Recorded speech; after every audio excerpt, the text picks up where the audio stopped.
it just, how is this possible? How is this happening? And how are we having a conversation about, Koch Industries and all these different fertilizer companies, but we're not talking about the fact that the government stole a bunch of money from the taxpayers, handed it to a foreign corporation, and now they're mad that this company has decided to sell this plant. I can tell you that I went and I looked and I researched this company. There's no reason that they're selling this thing other than, from my perspective, I look at it as they got this huge subsidy. They're able to sell this product for below market value as a result of this subsidy. And therefore, now that they are getting to a place where they're going to have to get into the actual market, it's not going to be profitable to run this anymore. And so now they're willing to sell this. Now they're willing to sell this, plant because it's not going to be profitable for them to run it anymore. It's not very often that a project of this magnitude comes along.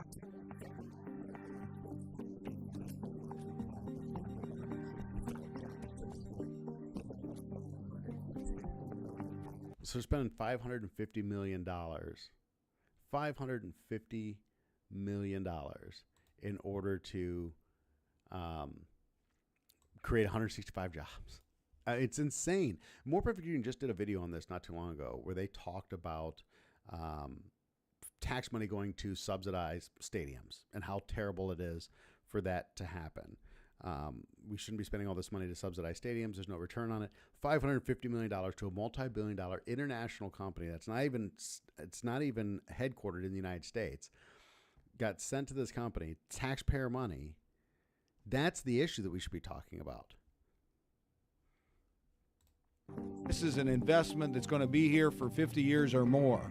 This at the time was the largest single investment of tax incentives into one project in the history of the state of Iowa. It was the first new nitrogen fertilizer plant in the country. Can we talk about what it have looked like for the state of Iowa to just reduce their taxes by $550 million? To reduce, instead of handing this company this giant subsidy, this big handout to build this plant, what if they just reduce the taxes on the businesses that are already functioning in Iowa and let them keep more of their money so they could actually expand their operations instead of handing this money to some foreign operation? I don't know. In 25 years. And it was a real step towards creating more competition in the consolidated industry. Iowa farmers expect to see $740 million annual savings. The idea is we want to make sure that there's lots of competition in the fertilizer industry to keep prices low. But there was competition. There's 17 different companies doing this, and 4% of them control, 75% of the market. So there was already competition in here. So there's no real specific reasoning. There's nothing really given here to say this is why we had to do this, because there's only one or two providers. There's 17 different companies doing this. And let's face it, as from the 1980s to now, we also have less small farms. So at the end of the day, you're going to have less providers because you have more of these big agribusiness type farms buying large volumes. So smaller companies probably aren't going to be able to keep up with the demand or be able to supply these larger farms. So these smaller places had to sell out and consolidate to bigger companies that could actually meet the demand being created by the consolidation of our agricultural industry as a whole. And again, a lot of that comes from the fact that the agricultural market in this country is broken because we are subsidizing corn for some reason, and pushing out what the market would demand. Corn's it's just not a net positive for the American people for us to be using so much of our farmland to be growing corn. Opened in 2017, Iowa Fertilizer Company has become the 5th largest producer and a key competitor for Koch Industries. The co-op I do business with typically can buy from that plant from $50 to $75 a ton cheaper. But that could soon change. In December 2020, it doesn't get into it doesn't get into any specifics here in regards to how much they're using. What's that actual cost difference look like? $50 to $75 cheaper. Is that a 10% increase? Is 50% increase? What are they paying per ton? They don't really get into that. 2023, Iowa Fertilizer Company announced it was being bought by Koch Industries for $3.6 billion. What I'm concerned about here is we had a purpose for investing these tax dollars. So this is a great example of the government getting involved in the market, in a market they clearly don't understand. And as a result, here's what you're getting now. Here's I talked about this when I was running in Wisconsin. Government shouldn't be subsidizing business. This is what corporate wealth. This is corporate welfare. This is what corporate welfare looks like, and we shouldn't be doing this. And here we are doing it. We keep making the same mistakes, whether it's an NFL stadium for some billionaire owner or it's a handout to some foreign company. It was Foxconn back in Wisconsin, and they were going to build flat screen TVs. It turned into a fiasco. They didn't create the jobs. Again, it didn't sort itself out the way it was going to. I railed against it, told them that was going to happen then, and here it is happening again. And that purpose was to maintain competition so that we would have lower prices for fertilizer for farmers and then lower prices for everybody for groceries. Personally, I think that taxpayers should feel like they're getting robbed. The taxpayers should feel like they're getting robbed, but here's the deal. They got robbed by the government, who took their money and invested it poorly. And that's the issue. That's the robbery that we need to be talking about. Not necessarily the fact that Koch Industries is coming in to buy this plant that was built with tax dollars. It's the fact that tax dollars should never have been given to an Egyptian-based company to build this plant in the first place. In this deal. The Kochs have long argued that the government should stay out and let the free market dictate the economy. What's driving the inequality? It's the government picking winners. So again, why is Koch Industries, why are they the primary focus of this? They're not the biggest player. They're not even close to being the biggest player in this market. CF Industries, if you remember the chart, CF Industries controls 43% of this market. Why are we not talking about that? Why Koch Industries? Well, I'll tell you, because More Perfect Union is a YouTube channel that runs hard to the left. They don't like Koch Industries, and so they're making kind of a hit piece, and they're glossing over like kind of the big ticket items. First is that we shouldn't be subsidizing corn in the first place. It's a terrible idea.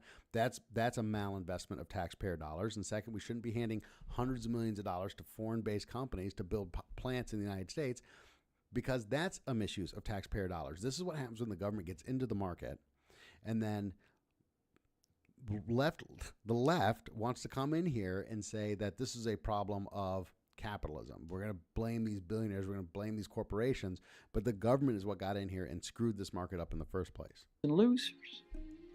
And stifling competition, stifling innovation, and making poor people permanently poor. But their business directly benefits from a lack of competition.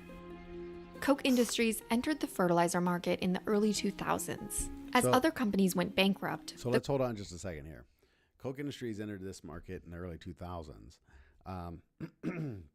The consolidation started in the 80s. So 20 years after we had this consolidation, and you saw the chart earlier of how this was falling, and there weren't as many people doing this. All of a sudden, then Koch Industries came in and entered this market way kind of late in the game. The Koch saw an opportunity to take advantage of an industry that was quickly consolidating. Over the next 2 decades, they bought up competitors, built new plants, and soon became the 3rd largest nitrogen fertilizer producer in the US. And this latest acquisition would make them the 2nd largest. I think that that's backwards. So I'm right. So it'd make them control 17% and I think that that's a good basis of the market. For the Department of Justice to say no. Why aren't they breaking up CF Industries? I don't understand. You have one place is controlling 43% of the market. Koch Industries, with this purchase, would control 17% of the marketplace. Why is Koch Industries? That's very obvious to me, and I think it should be obvious to everybody. And this is the problem with the kind of content that you catch on social media, you see on YouTube, and you see on these different places, where it's like, yeah, we're pretending to be this educational. We want to inform the public. This is really just a hit piece on a group of people that they don't like because of their political ideology. It has nothing to do with the economic realities of that market. We're not going to do this.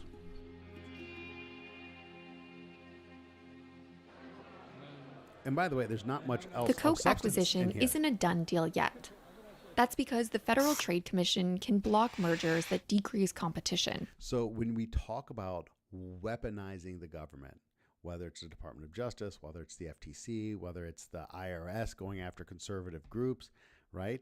The FTC is going after the Koch brothers to stop this growth because they don't like this is literally exactly a Mr. Berg there, A.H. Berg in my comment section on TikTok, did I just say on the TikTok? On TikTok, on that stream, is pointing out, of course, that the FTC is just another one of these unelected bureaucracies that have way too much power. So people get mad about Donald Trump and he wants to gut the administrative state and all this different stuff. This is why. Because look, I don't care what side of the political aisle you're on. You shouldn't have these massive unelected bureaucracies coming in here and having this much sway, this much power, this much control over the economy. They're unelected. They're behind the scenes. We don't know who these people are. Where do they get where's this authority? Where's this authority in the Constitution for them to do these things? And so this is the weaponization of the Federal Trade Commission, the Department of Justice, to go after political enemies of the Democrats. And look, this is only because Biden's in power and the Democrats are in power right now. This isn't something that Republicans don't do. Okay. But in this circumstance, it's so obvious to me what's taking place. And this video just got under my skin because it was so obviously misleading the public about what's actually going on. In the past few decades, they haven't done much to enforce this. But the Biden administration is changing that. Yes, the Biden administration is weaponizing the government bureaus to go after their political enemies. That's what this is. When President Biden came into office, he made it a top priority to make sure we were turning the page on what has been 40 years approach of a more hands-off way of enforcing the. One of the funny things about this, what she's saying here is like she's talking about 40 years of like almost an unregulated, Khan is, and this Khan, she's like an absolutely anti-capitalist, socialist activist in charge of the FTC. And she's talking about 40 years of essentially unbridled, no government control. The regulatory environment in this country over the last 40 years has expanded insane. The Federal Register has grown massively.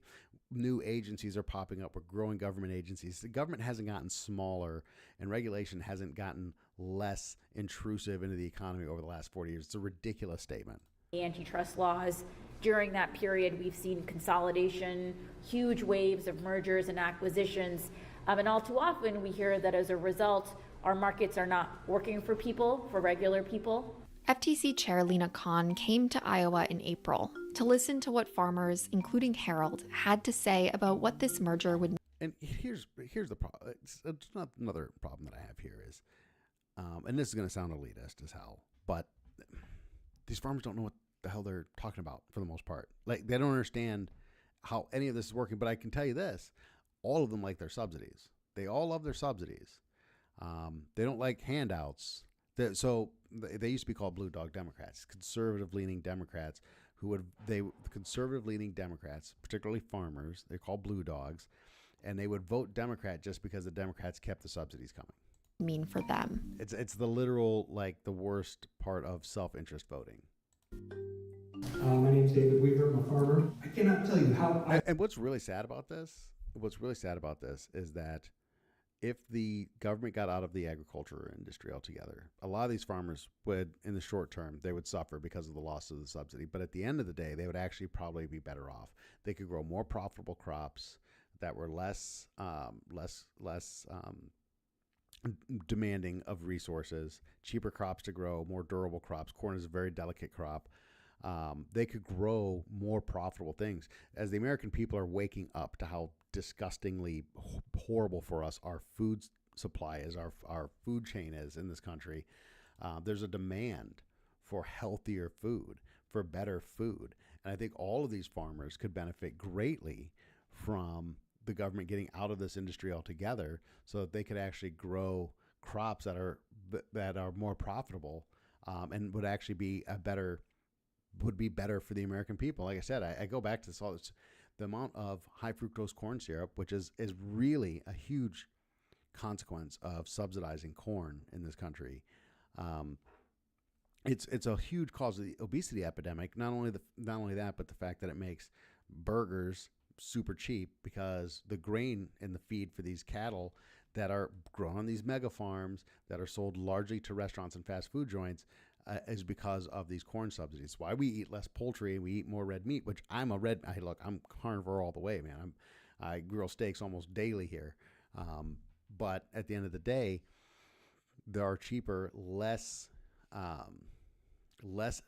damaging to our environment, less of a strain on our natural resources that would be grown if we weren't subsidizing corn. Irate I was when I got my Farm Bureau spokesman, and I'm a member of Iowa Farmers Union, but I'm also a member of Farm Bureau, and it said that this plant was going to be sold to the Koch. And it was like it was good news. And it stinks. It's awful. That plant came online in the last 10 years. That has driven competition.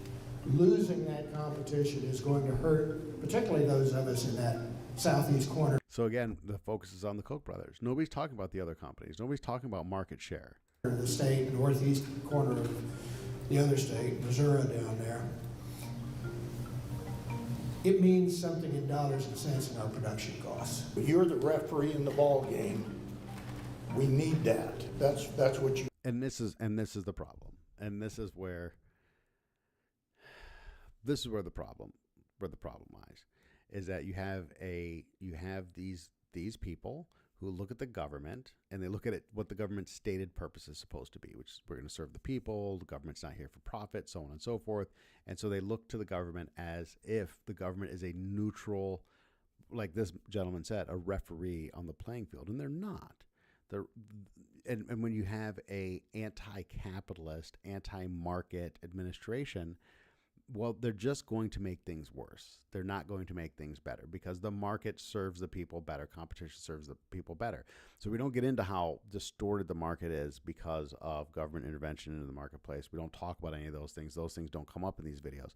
And so you have videos. So I'm going to be doing more of these on More Perfect Union, on Second Thought, and some of these other YouTube channels. And I'm going to get better at setting up my live stream so I can get live and get cracking faster.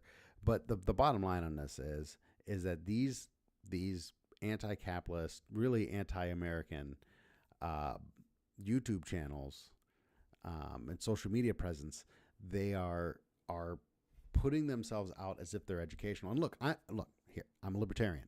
So hey, send me videos from PragerU that are just as bad. Send me videos from right-wing pundits that are just as bad. For me, on the right-wing side, I'm like, they're just too involved in the culture wars, from the Candace Owens and Turning Point USA and all these different places. They're just too involved in the culture war. They don't talk about economics enough. But these places, Second Thought and More Perfect Union, some of the other ones out there, they really focus on quote economic issues, but they're really just political hit pieces designed to make young people who consume this content be opposed to markets and opposed to capitalism. And you get people like this Khan character in places of power, and what you're looking at is essentially a government takeover of the marketplace. And it's just terrible. So I'm going to respond to something in my comments section. I have not watched The Front Fell Off. So send me the link, Berg. Let me shoot me the link in my messages on TikTok, and I will take a look at it. I'm going to buzz out here. It's a short one tonight. Still trying to find the time to do this more regularly and put together a more structured video. Still trying to get the technology lined up. I appreciate anybody who stopped in, and particularly if you stuck around for the whole thing, because it was a little disjointed, and it'll continue to be that way until I get this thing all sorted out. But exciting things to come, and definitely more content in the near future. So thanks again for all of you, and I will see you next week, probably Monday night.